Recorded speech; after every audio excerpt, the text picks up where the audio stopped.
Hello and welcome to the Gifted Ed Podcast. We are your hosts, Angel Van Howe, Gifted Coordinator and SEL Facilitator, and Meghan McCarthy, Social Worker.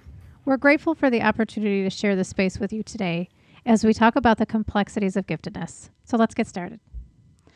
Have you ever observed a 5-year-old child discussing the problem of world hunger 1 minute and then throwing a complete tantrum about sharing a toy the next minute? Or maybe you've heard of an 11-year-old who can visualize a completed picture in her mind, but her fine motor skills may be insufficiently developed to allow her to paint or draw it. That 5-year-old is like many of our gifted children whose emotional and social development does not match his or her intellectual development. The 11-year-old is like many gifted children who become extremely frustrated when they see that their work does not measure up to the work of adults. They have a hard time understanding that their physical development has not reached the level that would allow them to do the kind of work that they imagined. Both of these examples highlight the asynchronous experience of gifted children. Our intention today is to revisit the concept of asynchronous development that we touched on during our previous episode regarding the definition of giftedness. We want to unpack what asynchronous development means and ultimately how it impacts students and instruction. As we approach this concept, I would like you to consider that age encompasses much more than biology. Asynchrony is a set of complex psychological issues that arise out of the disparities of children's mental and chronological ages. In other words, a gifted child is academically or mentally older than they are physically, emotionally, or experientially. Intellectual development can move rapidly, while social, emotional, and physical growth remain tied to chronological age. Diving further down, this means that a child's reasoning, vocabulary, ability to read, set goals, absorb and remember information is way ahead of the child's experience or judgment. The more intelligent and advanced the child is, the more likely they are to experience problems and fears based on that gap between their intellectual development and actual experience.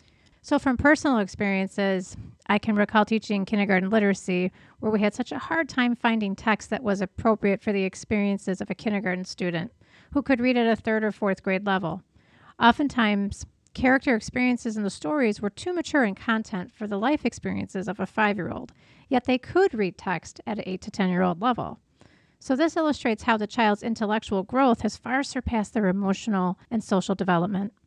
And even adding to that, many of the referrals to my office definitely reflect this struggle. Just think how challenging it would be to be faced with the task of integrating various levels of your abilities because different parts of you are developing at different rates. It's intensely frustrating when one's awareness outstretches one's emotional control.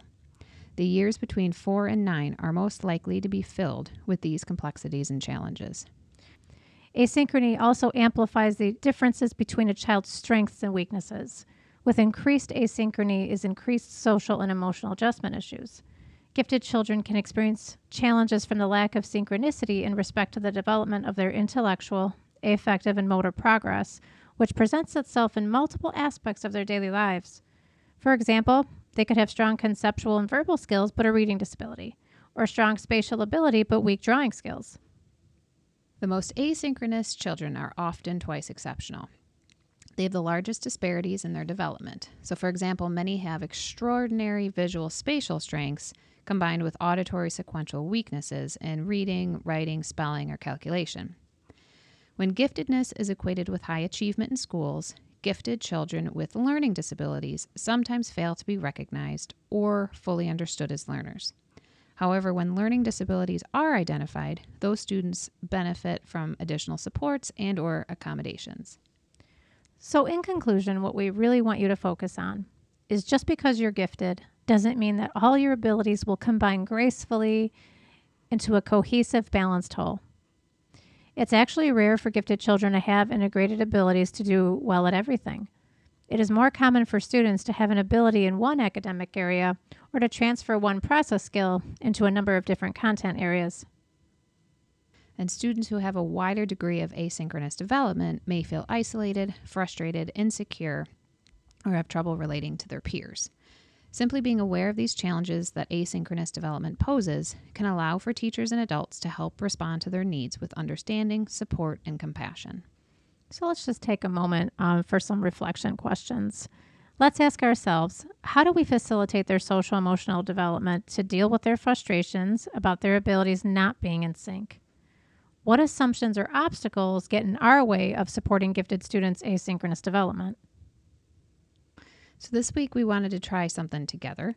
Let's reflect on which students have the greatest asynchronous needs in your classroom.